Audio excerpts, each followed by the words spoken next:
नमस्कार, Sridevi classes YouTube channel पर एक बार फिर आपका स्वागत है। हमारी प्लेलिस्ट इलेक्ट्रिकल टेक्निकल हेल्पर और लाइनमैन के मल्टीपल चॉइस क्वेश्चन की इस सीरीज में आज इलेक्ट्रिकल मशीन ट्रांसफार्मर की इस चौथी लर्निंग वीडियो में ट्रांसफार्मर ऑयल के testing, instrument transformers, current transformer और पोटेंशियल ट्रांसफार्मर, ऑटो ट्रांसफार्मर और कॉपर लॉस का लोड के साथ वेरिएशन और मैक्सिमम एफिशिएंसी की कंडीशन से रिलेटेड कुछ परीक्षा उपयोगी प्रश्न करते हैं। निश्चित रूप से इसी तरह के प्रश्नों का अभ्यास आपकी परीक्षा सफलताओं को सुनिश्चित बनाएगा। शुरू करते हैं। एक सरल लेकिन परीक्षा उपयोगी प्रश्न के साथ शुरुआत करते हैं। एक ट्रांसफार्मर में फुल लोड पूर्ण भार पर ताम्र छतियां 1600 वाट है, तो इसी ट्रांसफार्मर में अर्ध भार पर ताम्र छतियों का क्या मान होगा। तो एक ट्रांसफार्मर की प्राथमिक कुंडली के प्रतिरोध और द्वितीयक कुंडली प्रतिरोध में जब प्राथमिक और द्वितीयक की धारा का प्रवाह होता है तो I2R के रूप में उनमें जो छतियां होती है ओमिक लॉस, उसे कॉपर लॉस कहते हैं। हम दोनों वाइंडिंग के रेजिस्टेंस को किसी एक तरफ रूपांतरित करके तुल्य प्रतिरोध कैपिटल R से व्यक्त करें और उस तरफ धारा अगर I हो तो इस लॉस को हम I2R लॉस व्यक्त कर सकते हैं। और अगर धारा फुल लोड हो तो फुल लोड पे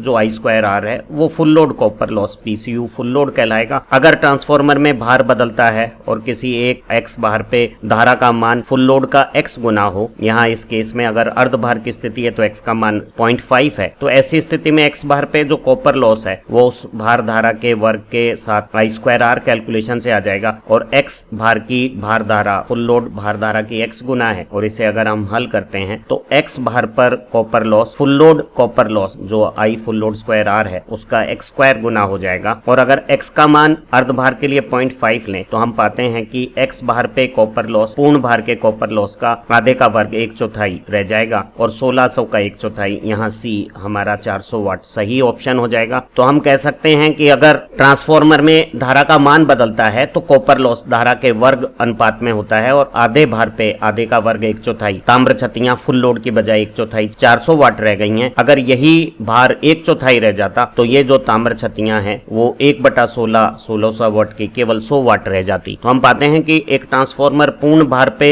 जो ताम्र छतियां रखता है वो अल्प भार पे वर्ग अनुपात से कम हो जाती हैं। वहीं अगर ट्रांसफार्मर ओवरलोड होता है, अगर उसमें 10% अति भार होता है तो ताम्र छतियां 21% पूर्ण भार से अधिक हो जाएंगी और अगर 20% ओवरलोड होता है तो ताम्र छतियां 44% पूर्ण भार की तुलना में अधिक हो जाएगी। पिछले प्रश्न की समझ पर एक ज्यादा बेहतर प्रश्न भी बनाया जा सकता है। एक ट्रांसफार्मर की अधिकतम दक्षता उसके पूर्ण भार के 3/4 भार पर प्राप्त होती है, तो उसमें जो लोह छतियां जो लोड के साथ बदलती नहीं है, वोल्टेज और फ्रीक्वेंसी नियत रहने पे नियत रहती है, उनका पूर्ण भार की जो ताम्र छतियां हैं PCU P कॉपर, उससे क्या संबंध है। तो हमें पता है कि X भार पे कॉपर लॉस फुल लोड के कॉपर लॉस का X स्क्वायर टाइम्स हो जाता है और अगर भार 3/4 है तो हम पाते हैं कि 3/4 भार पे जो ताम्र छतियां हैं वो पूर्ण भार की ताम्र छतियों की 9/16 रह जाएगी। और अधिकतम दक्षता की शर्त है जिस भार पे कॉपर लॉस आयरन लॉस के बराबर हो जाता है उस भार स्थितियों पे अधिकतम दक्षता ट्रांसफार्मर प्रदर्शित करेगा। और यहाँ क्योंकि अधिकतम दक्षता 3/4 भार पर आ रही है तो 3/4 भार पे ताम्र छतियां पूर्ण भार की ताम्र छतियों की 9/16 हो गई है और ये 9/16 PCU आयरन लॉस के बराबर होगा। और यहाँ अगर हम आयरन लॉस और कॉपर लॉस का अनुपात निकालें तो वो कॉपर लॉस को दूसरी तरफ पक्ष रूपांतरण करेंगे तो वो आयरन और कॉपर लॉस का अनुपात हो जाएगा और वर्ग करने पे ये 9/16 हमारा ये जो C ऑप्शन है वो सही उत्तर हो जाएगा। अगर इसी प्रश्न में अधिकतम दक्षता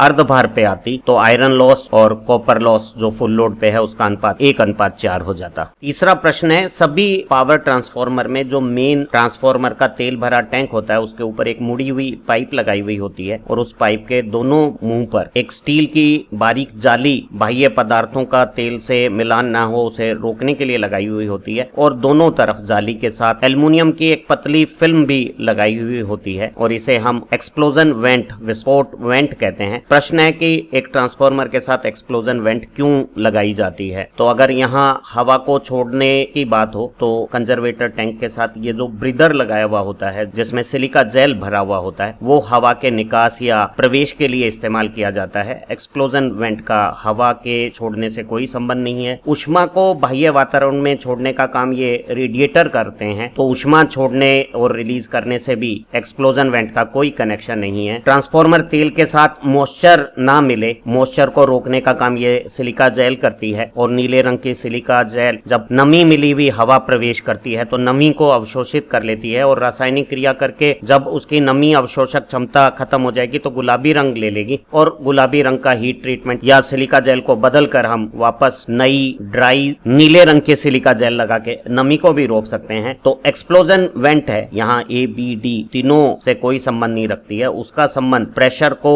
रिलीज करने या दाब को छोड़ने में है। वस्तुतः ट्रांसफार्मर के अंदर वर्किंग के दौरान अगर कोई फॉल्ट क्रिएट हो जाती है और विद्युत विसर्जन से तेल का विघटन होने से वाष्प बनती है या ऊष्मा उत्पादन से तेल वाष्पित होता है तो तेल की वाष्प टैंक में दबाव को बढ़ाएगी और इस दबाव से कुछ हवा कंजर्वेटर टैंक से बाहर निकल जाएगी। लेकिन अगर दबाव बहुत ज्यादा तेजी से बढ़ता है तो ऐसी स्थिति में एक्सप्लोजन वेंट में नीचे लगी हुई एल्युमिनियम की पतली परत टूट जाएगी और यहाँ एक ऑयल इंडिकेटर में ऑयल की इंडिकेशन आने से यह जानकारी हमें प्राप्त हो जाएगी कि नीचे वाली वेंट ब्रेक हुई है और कुछ आंतरिक प्रेशर का मान बढ़ा है। अगर ये प्रेशर और ज्यादा लगातार बढ़ता है तो ऊपर कहीं भी एल्युमिनियम फिल्म टूट जाएगी और ऐसी स्थिति में अंदर का प्रेशराइज्ड तेल और वाष्प बाहर निकल जाएगा और टैंक फटने से बच जाएगा। तो सामान्य स्थितियों में एक्सप्लोजन वेंट एक निर्धारित प्रेशर से कम प्रेशर होने पे वाष्प और तेल को बाहर निकलने नहीं देती और अगर टैंक में प्रेशर एक लिमिट से ज्यादा होता है तो वो एक सेफ्टी रिलीज वाल्व के जैसे काम करती है और एक्सेस प्रेशर की स्थितियों में एक्सप्लोजन वेंट के अंदर लगी हुई एल्युमिनियम की फिल्म फट जाती है और अंदर का दबाव यहां से बाहर निकल के टैंक को फटने से बचा लेता है। ट्रांसफार्मर तेल की गुणवत्ता और जांच से संबंधित प्रश्न भी परीक्षाओं में पूछे जाते हैं। हमसे पूछा गया है कि क्रेकल टेस्ट से क्या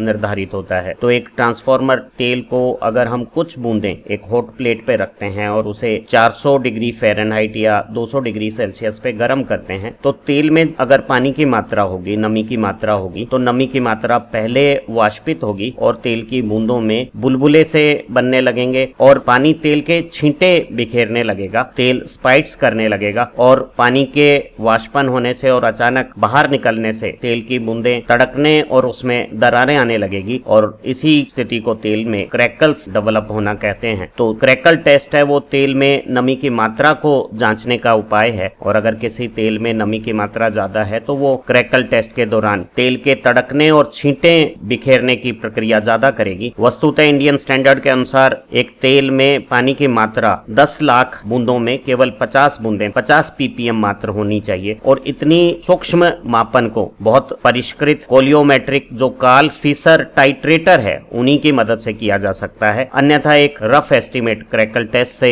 अनुभवी आदमी पता कर सकता है कि तेल में नमी की मात्रा क्या है। तेल की कुछ दूसरी गुणवत्ता की बात करें, तेल में अगर अम्ल और नमी की मात्रा बढ़ती है तो वो तेल में रासायनिक क्रियाओं को तेज कर देते हैं और उससे एसिड और नमी की मात्रा और ज्यादा बढ़ने से तेल का परावैद्युतांक सामर्थ्य कम हो जाता है। तो तेल में अम्ल की मात्रा नहीं होनी चाहिए और किसी तेल में कितनी अम्ल की मात्रा है, वो कितना मिलीग्राम पोटेशियम हाइड्रोक्साइड की मात्रा 1 ग्राम तेल में जो एसिड प्रेजेंट है उसे उदासीन करने में चाहिएगी, उससे जांच की जाती है और KOH की जो मिलीग्राम मात्रा है जो 1 ग्राम तेल को उदासीन करती है उसे हम न्यूट्रलाइजेशन नंबर कहते हैं और एक अच्छे ट्रांसफार्मर तेल में न्यूट्रलाइजेशन नंबर कम होने चाहिए। तेल में विस्कोसिटी शांता भी कम होनी चाहिए और तेल सहज रूप से न केवल संवहन धाराओं को बना सके, वो पोरस कार्डबोर्ड और कागज में पेनिट्रेट होकर अंदर की हीट को भी बाहर निकालने और सभी कुचालक माध्यमों में परावैद्युतांक सामर्थ्य बढ़ाने में सहायक होना चाहिए। तो एक अच्छे ट्रांसफार्मर तेल की श्यानता की मात्रा कम होनी चाहिए और ट्रांसफार्मर तेल का जो सबसे महत्वपूर्ण गुण है वो उसकी डाइलेक्ट्रिक स्ट्रेंथ परावैद्युतांक सामर्थ्य की मात्रा है। और एक अच्छे टेस्ट में जब हम ऑयल टेस्ट सेट में जांच करते हैं तो 2 गोलीय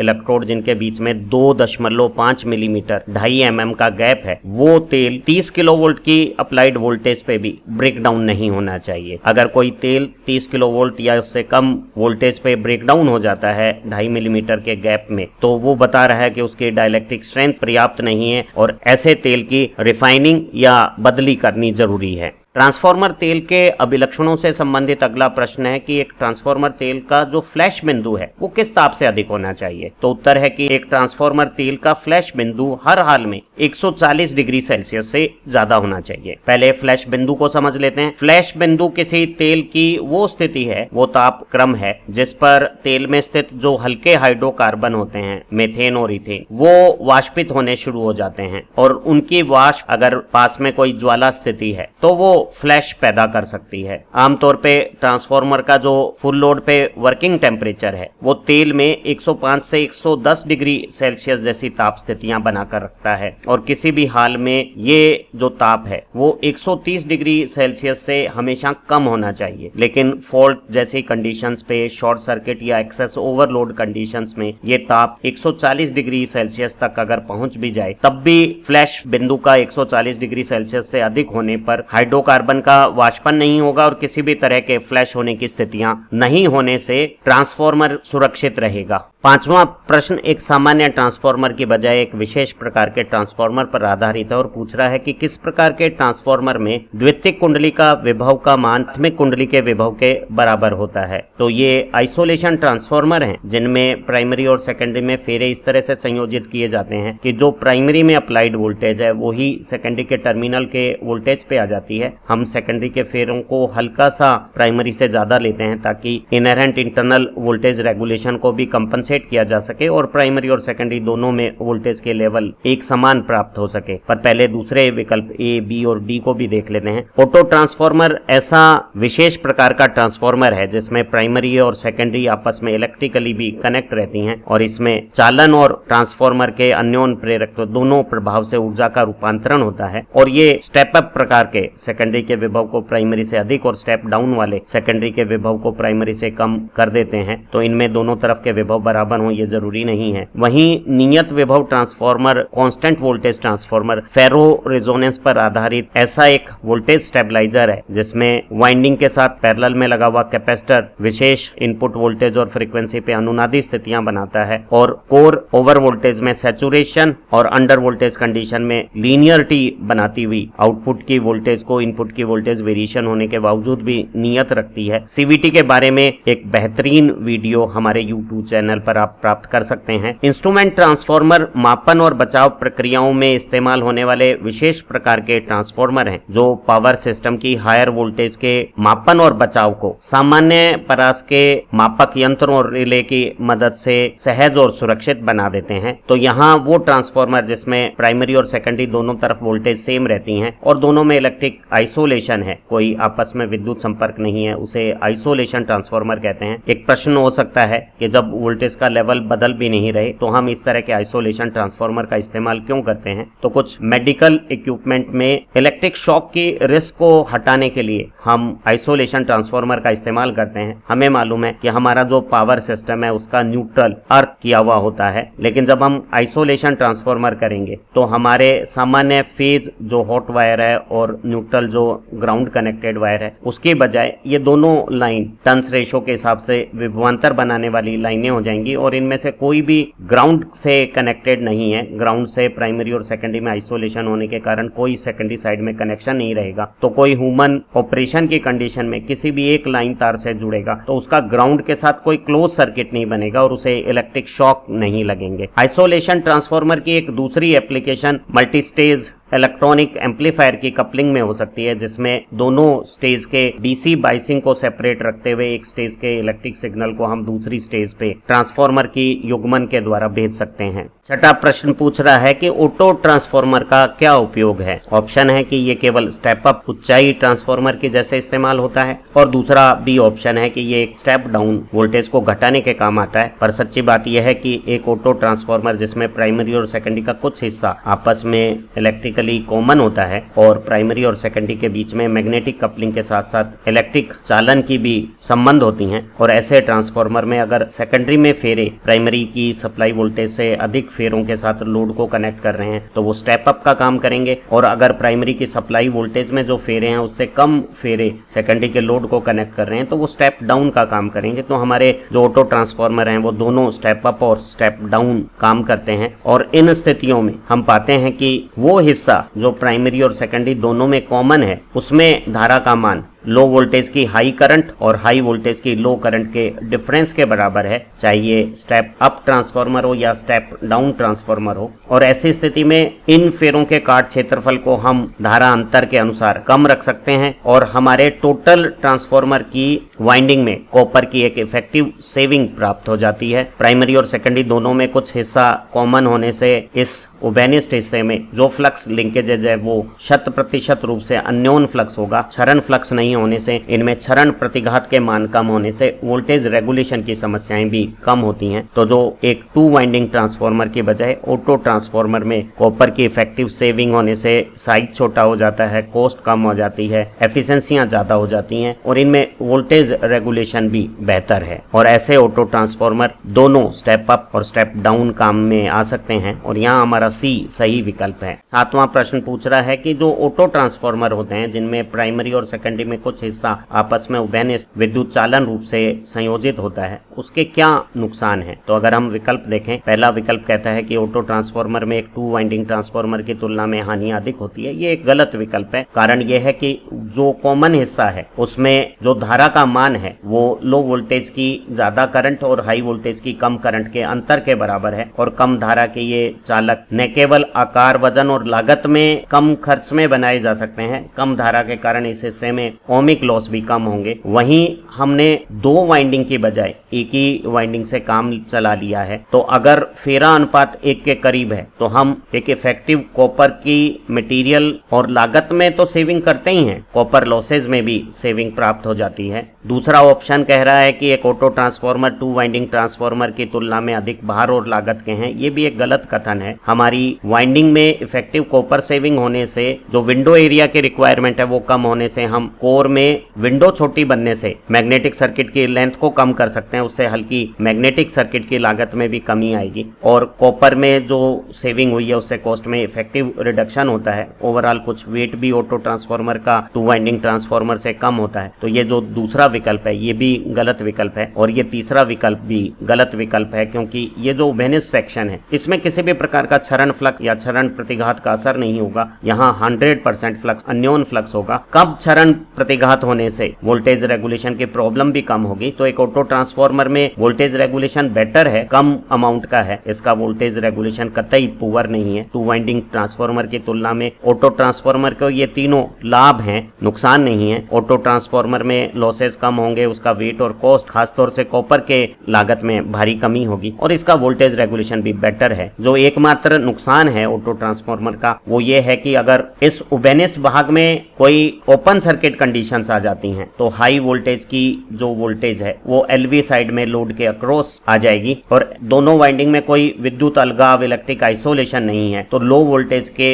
जो लोड हैं वो हाई वोल्टेज को ऐसे दोष की स्थितियों में प्राप्त कर सकते हैं। और आमतौर पे हम ऑटो ट्रांसफार्मर को तभी इस्तेमाल करते हैं जब स्टेप अप या स्टेप डाउन रेशो 2 के अंदर हो, ताकि लो वोल्टेज की साइड में दुगनी से ज्यादा वोल्टेज किसी भी हालत में ना आए। अन्यथा हम ऑटो ट्रांसफार्मर का उपयोग बहुत ज्यादा वोल्टेज रेशो वाली एप्लीकेशंस में नहीं करेंगे, क्योंकि सेकेंडरी कुंडली और प्राथमिक कुंडली में विद्युत अलगाव नहीं है। उम्मीद है आज की इस लर्निंग वीडियो में ट्रांसफार्मर के क्वेश्चन परीक्षा उपयोगी साबित होंगे। इसी विषय की 5वीं और आखिरी लर्निंग वीडियो में हम कुछ और इसी तरह के प्रश्न करेंगे, ताकि आपकी ट्रांसफार्मर में सभी तरह की परीक्षा उपयोगी प्रश्न प्रारूपों की अभ्यास हो जावे। अगर आपको हमारा ये लर्निंग वर्क पसंद आया है तो इसे अपने दोस्तों के साथ भी शेयर करें और चैनल को सब्सक्राइब करते समय बेल आइकन जरूर से प्रेस करें। फिर मिलते हैं एक नई लर्निंग वीडियो के साथ। Thank you very much.